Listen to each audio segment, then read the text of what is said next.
Hello दोस्तों, आप लोग कैसे हैं। आपका हमारे यूट्यूब चैनल पर बहुत बहुत स्वागत है। दोस्तों, आज हम जीएस स्टार्ट कर रहे हैं। जीएस का जियोग्राफी चैप्टर हम स्टार्ट करेंगे। इसमें हम ग्लोब क्या होता है,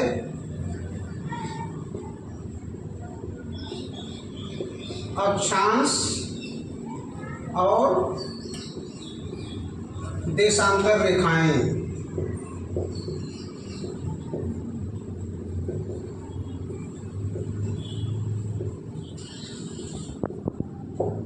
दोस्तों, आज हम अध्ययन करेंगे ग्लोब, अक्षांश और देशांतर रेखाएं। ये हमारा पहला अभ्यास है और आपको हमारी वीडियो जैसे लगे आप हमें कमेंट बॉक्स में बताएं और लाइक और शेयर जरूर करें। ठीक है दोस्तों, तो आज हम चलेंगे पढ़ाएंगे ग्लोब, अक्षांश और देशांतर रेखाएं। दोस्तों, हम जानेंगे ग्लोब क्या है। ग्लोब एक मॉडल है, एक कृत्रिम रूप है, पृथ्वी का एक लघु रूप में वास्तविक प्रतिरूप कहा जाता है। इसको क्या कहेंगे? ग्लोब पृथ्वी का वास्तविक रूप में एक प्रतिरूप है जिसके माध्यम से हम पृथ्वी का अध्ययन करते हैं। दोस्तों, पृथ्वी इतनी बड़ी है कि ऐसे इसका अध्ययन कर पाना एक प्रकार से असंभव काम है। इसलिए हम लोगों ने इसको ग्लोब के माध्यम से इसका अध्ययन करते हैं। इसके माध्यम से हम महासागर कहाँ है, देश कहाँ है, उनकी स्थिति कैसे है, तो सबका सही वर्णन हम ग्लोब के माध्यम से कर पाते हैं। तो पृथ्वी पर कहाँ महासागर है, कहाँ देश है, कहाँ द्वीप हैं, सभी का सही रूप से अध्ययन हम इसके माध्यम से कर पाते हैं। ठीक है दोस्तों, तो अभी हम और जानेंगे अक्षांश और देशांतर रेखाएं। तो पहले हम एक बना लेते हैं, एक पृथ्वी का रूप बना लेते हैं। आप देख रहे होंगे दोस्तों कि हमने पृथ्वी का रूप बनाया है तो गोला नहीं दिख रहा है, या कुछ लोग कहते हैं गोला है, तो पृथ्वी गोला एकदम नहीं है। पृथ्वी जो है संतरे के आकार में है, फुटबॉल के आकार में नहीं है।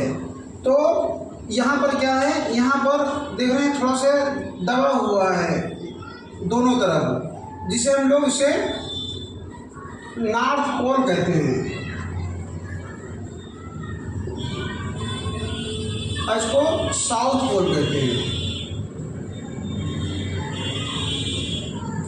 जिसे हिंदी में उत्तरी ध्रुव और दक्षिणी ध्रुव कहा जाता है। दोस्तों, पृथ्वी जो है अपने अक्ष पर घूमती रहती है, इसका अक्ष है, पर पृथ्वी अपने अक्ष पर घूमती रहती है। घिसने के कारण, घूर्णन गति के कारण पृथ्वी का आकार यहाँ पर चपटा हो जाता है दोस्तों, और यहाँ उभरा हुआ रहता है। ठीक है दोस्तों, ये पृथ्वी का रूप है जिसे हमने बताया। यह फुटबॉल की तरह गोल नहीं है, बल्कि संतरे की तरह इस तरीके से चपटे आकार में जैसे चित्र में दिखाई दे रहा है। ठीक है दोस्तों, अब इसको हम थोड़ा सा बड़ा सा बनाते हैं।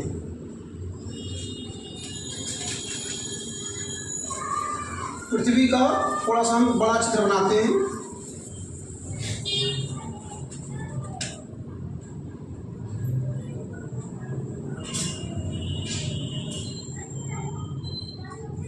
जिस प्रकार मैंने बताया हम ऐसे कर देते हैं थोड़ा समझने के लिए। अब ये पृथ्वी हमने मान लीजिए कि ये पृथ्वी है। ठीक है दोस्तों, अब पृथ्वी में पहले जो है हम जान लेंगे, इसको एक रेखा खींच देंगे इस तरीके से। यह रेखा तो हमने खींच दी, लेकिन यह रेखा नहीं है। जैसे ये क्या है, पृथ्वी पर एक वृत्त है ये, जो पृथ्वी के दो भागों में बांटता है। इस वृत्त को, इस रेखा को हम लोग भूमध्य रेखा कहते हैं, भूमध्य रेखा कहते हैं, इक्वेटर कहते हैं। इसे इक्वेटर भी कहा जाता है, भूमध्य रेखा, और इसे हम लोग विषुवत रेखा भी कहते हैं।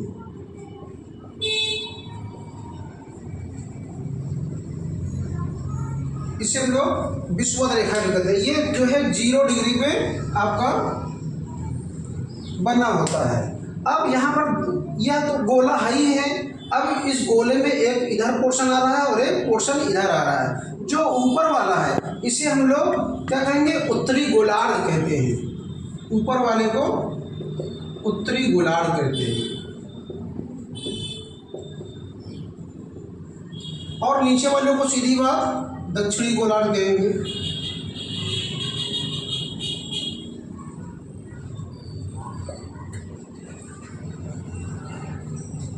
ठीक है दोस्तों, ये जो है अब इसी पे एक रेखा यहाँ से जाती है, इसको हम यहाँ से और नीचे कर लेते हैं, यहाँ से बना लेते हैं और एक यहाँ बना लेते हैं। ये जो है ऊपर वाली रेखा, इस रेखा को इस 23.5 डिग्री पे है, इस रेखा को कर्क रेखा कहते हैं, यहाँ पर कर्क रेखा। और 23.5 डिग्री तो 23.5 डिग्री ये भी होता है।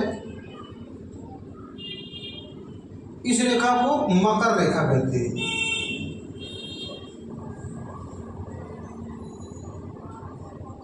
और एक यहाँ पर होता है, एक यहाँ पर और एक यहाँ पर। इस रेखा को आर्कटिक रेखा कहते हैं,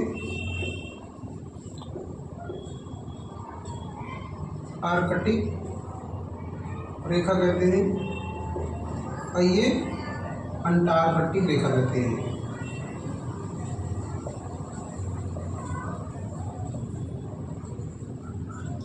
ये आपका 66.5 डिग्री पे होता है। ठीक है दोस्तों, इतनी चीज़ें समझ में आ गई होगी। पहले तो हम जान लेंगे कि पृथ्वी को जो बीच से एकदम बीच से जो रेखा काट रही है, इसको भूमध्य रेखा कहते हैं, इक्वेटर कहते हैं, विषुवत रेखा कहते हैं। इसके ठीक ऊपर जो होता है आपका उत्तरी गोलार्ध, नीचे दक्षिणी गोलार्ध। ये जो रेखाएं जा रही हैं, अब ये तो समझ में आ गई। ये जो रेखा गई है 23.5 डिग्री पे है, जिसे हम लोग कर्क रेखा कहते हैं। इस रेखा को मकर रेखा कहते हैं। इस रेखा को 66.5 डिग्री पे है। ये आर्कटिक रेखा, ये अंटार्कटिक रेखा है। ठीक है दोस्तों, तो अब इसमें से जो है, अब जो पृथ्वी के समांतर इस तरीके से रेखाएं जा रही हैं, इस तरीके से जो रेखाएं जा रही हैं, आप ऐसी रेखाएं जो देख रहे हैं, ऐसी रेखाएं जो आप देख रहे हैं, ऐसी रेखाएं जो आप देख रहे हैं, इन पृथ्वी के में जो इस तरीके रेखाएं जो आप देख रहे हैं, पहली बात तो जानिए रेखाएं कौन सी रेखाएं हैं। ये वास्तविक रेखाएं ना होकर काल्पनिक रेखाएं हैं। वास्तविक रेखाएं वो रेखाएं होती हैं जो पहले से ही खींची गई हो, प्रकृति द्वारा खींची गई हो। ये जो है काल्पनिक रेखाएं हैं, कल्पना द्वारा खींची गई है। ये अध्ययन करने के लिए हम लोगों ने खींचा है। ठीक है दोस्तों, तो ये जो है विषुवत रेखा के समानांतर 1 डिग्री के अंतराल पर जो रेखाएं खींची जा रही हैं, ऊपर और नीचे, उत्तरी ध्रुव पर और दक्षिणी ध्रुव पर, वह सभी रेखाएं आपकी अक्षांश रेखाएं होती हैं। अक्षांश रेखाएं कौन सी होती हैं? तो भूमध्य रेखा के समानांतर ऊपर और नीचे 1-1 डिग्री के अंतराल पर जो रेखाएं खींची जाती हैं, वही रेखाएं अक्षांश रेखाएं कहलाती हैं। ठीक है दोस्तों, ये हमारा आपका ये जो बिंदु होता है, ये बिंदु, ये पोर्शन होता है, इससे हम लोग कहते हैं उत्तरी ध्रुव। इसको उत्तरी ध्रुव कहते हैं, नॉर्थ पोल कहते हैं। और ये आपका ये जो होता है, ये आपका साउथ पोल कहते हैं, दक्षिणी ध्रुव।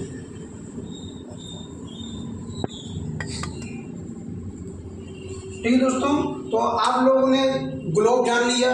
ग्लोब के माध्यम से हम पृथ्वी का अध्ययन करते हैं, जिससे महासागर कहाँ हैं, देश कहाँ हैं, द्वीप कहाँ हैं, सभी का सही रूप में सही स्थिति का वर्णन हम लोग ग्लोब के माध्यम से करते हैं। अक्षांश रेखाएं किसे कहते हैं? अक्षांश रेखाएं वह रेखाएं होती हैं जो भूमध्य रेखा के समांतर 1-1 डिग्री पर खींची जाती हैं। ऊपर वाले को उत्तरी अक्षांश रेखाएं, नीचे वाले को दक्षिणी अक्षांश रेखाएं कहते हैं। सबको हमने बता दिया। ये 0 डिग्री पे होता है, ये आपका 23.5 डिग्री पे कर्क रेखा है, और ये 66.5 डिग्री पे आर्कटिक रेखा है, ये आपका 66 पे अंटार्कटिक रेखा है। ठीक है दोस्तों, यहाँ पर 23.5 पे मकर रेखा है। अब इसमें थोड़ा सा और जानने की ज़रूरत है। अब यहाँ से हम कोई टार्च जलाते हैं, ये दोस्तों मिटा देते हैं इसको, और एक थोड़ा समझते हैं।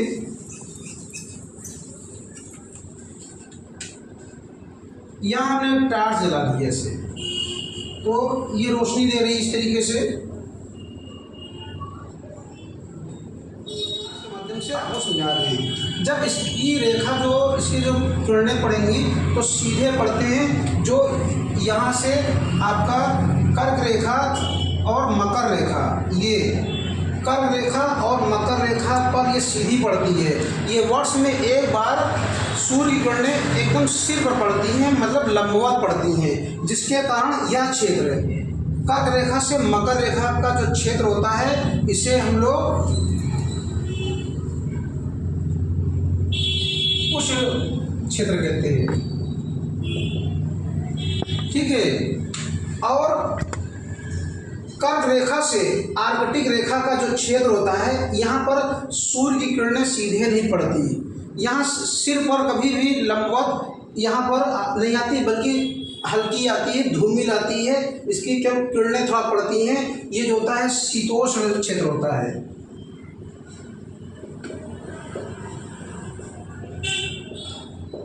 शीतोष्ण क्षेत्र और उष्ण क्षेत्र में अंतर यह होता है कि यहाँ पर गर्मी ज़्यादा होती है, यहाँ ना तो ज़्यादा बहुत ज़्यादा गर्मी होती है, ना बहुत ज़्यादा ठंडी होती है।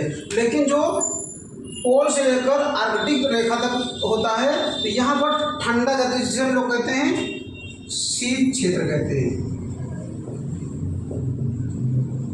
यह जो होता है इसी प्रकार से नीचे का भी पोर्शन इसी प्रकार से है, जैसे ऊपर है ऐसे नीचे है। तो जो ये आर्कटिक रेखा से यहाँ पर और यहाँ से लेकर यहाँ तक जो होता है साउथ पोल तक, ये जो है शीत क्षेत्र के अंतर्गत आता है। तो शीत क्षेत्र क्या होता है, यह ठंडा होता है। यहाँ सूर्य किरणें एकदम बहुत कम पड़ती है, तरह पानी यहाँ नहीं होता, एकदम ठंडा प्रदेश होता है। ठीक है दोस्तों, चीज़ में हो गया और समझ में आ गया होगा। अब ठीक है, देशांतर रेखाएं किसे कहते हैं दोस्तों, इसी में है ये नॉर्थ पोल और ये साउथ पोल है। अब इसे इसको मिलाने वाली रेखाएं जो होती हैं इस तरीके से,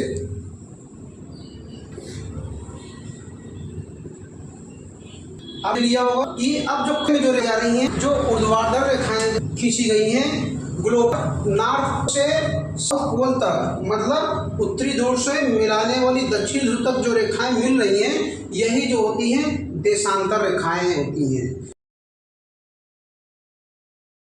इसमें दो चीज नोट करने वाली बात है कि जो अक्षांश रेखाएं हैं वो 1 डिग्री के अंतराल पर खींची जाती हैं। ये आपका 0 है, यहाँ से लेकर यहाँ तक करीब 90 अक्षांश रेखाएं ऊपर, 90 अक्षांश रेखाएं नीचे, और इसको ले लिए तो एक ये हो गया, टोटल हो गया 181 अक्षांश रेखाएं। ग्लोब पर टोटल कितनी अक्षांश रेखाएं हैं, तो ग्लोब पर टोटल 181 अक्षांश रेखाएं हैं। और देशांतर रेखाएं जो है, ये कोई भी पूर्ण गोल जो वस्तु होती है उसका पूरा गोलाकार जो क्षेत्र होता है वो करीब 360 डिग्री का होता है, इसलिए इसमें 360 देशांतर रेखाएं होती हैं। ठीक है दोस्तों, अब एक चीज़ और पूछा जाता है क्वेश्चन में, इनके और इनके बीच की दूरी कितनी होती है। दो अक्षांश रेखाओं के बीच की दूरी कितनी होती है, दो अक्षांश रेखाओं के बीच की दूरी होती है करीब 111 किलोमीटर। ठीक है दोस्तों, और विषुवत रेखा पर देशांतर रेखाओं की सबसे दूरी होती है 111.32 किलोमीटर। ये जो दूरी है ये देशांतर रेखाएं की दूरी है जो विषुवत रेखा पर है। ठीक है दोस्तों, तो यह आपको पता हो गया अक्षांश रेखाएं एक दूसरे के से दूरी जो होती है 111 किलोमीटर होती है, और ये देशांतर रेखाएं यहाँ पर विषुवत रेखा पर 111.32 किलोमीटर होती है। जैसे जैसे इनका जो है पोल की तरफ जाते हैं तो इनकी दूरियां कम हो जाती है और यहाँ पर एक बिंदु का आकार लेते हैं। सबसे बड़ी दूरी यहीं पर होती है विषुवत रेखा पर। अब विषुवत रेखा भी क्या होती है, विषुवत रेखा भी एक अक्षांश रेखाएं होती हैं। ठीक है दोस्तों, तो आपने समझ लिया होगा ग्लोब, अक्षांश और देशांतर रेखाएं। देशांतर रेखाएं कौन सी होती हैं? देशांतर रेखाएं वो रेखाएं होती हैं जो नॉर्थ पोल से उत्तरी ध्रुव से दक्षिण ध्रुव को मिलाने वाली रेखाओं को हम लोग देशांतर रेखाएं कहते हैं। ठीक है दोस्तों, तो आज दोस्तों अब देशांतर रेखाएं तो हमने बता दिया।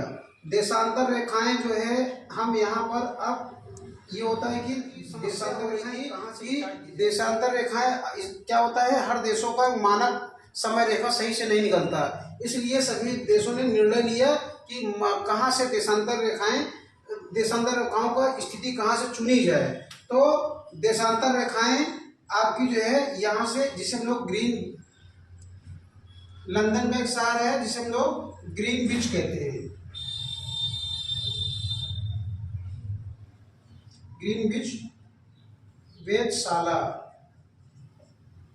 ग्रीनविच वेधशाला, बना दे, ग्रीनविच वेधशाला, ग्रीनविच शहर है जहाँ पर वेधशाला है, यहीं से इसका मानक तैयार किया गया। अब इस ग्रीनविच के इधर जो होता है ये इसके बाईं ओर पूर्व आपका पश्चिमी गोलार्ध है,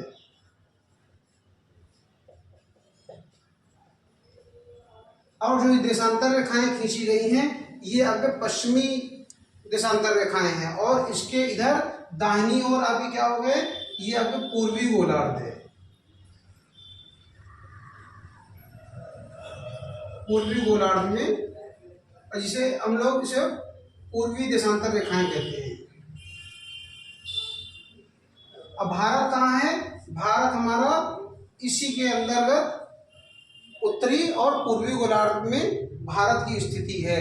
हमारा भारत कहाँ है? हमारा भारत पूर्वी और उत्तरी गोलार्ध में है। ठीक है दोस्तों, इस प्रकार से ग्लोब, अक्षांश और देशांतर रेखाओं का जो सिस्टम है वो आपका चैप्टर वो समाप्त हुआ। ठीक है दोस्तों, हमारी जो क्लास कैसे लगी कमेंट बॉक्स में जरूर बताएं। Thank you.